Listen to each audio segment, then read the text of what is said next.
উদ্দেশ্য করে।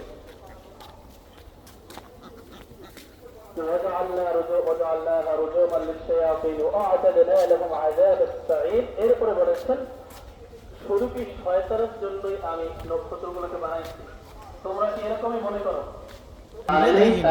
না নিক্ষেপ করা হবে।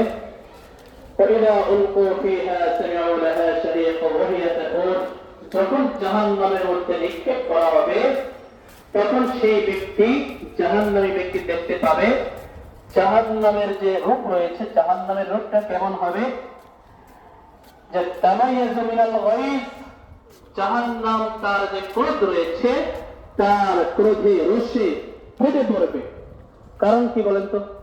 জাহান্নামের রাগ করার কোনো কারণ আছে? রাগ করার কারণটা কি? জাহান্নাম আদেশ মানে কার বলেন তো? এমন ক্রোধে তর্জন করতে থাকে। তখন এই জিনিসগুলো এই জাহান্নামের শুনতে পাবে যে জাহান্নাম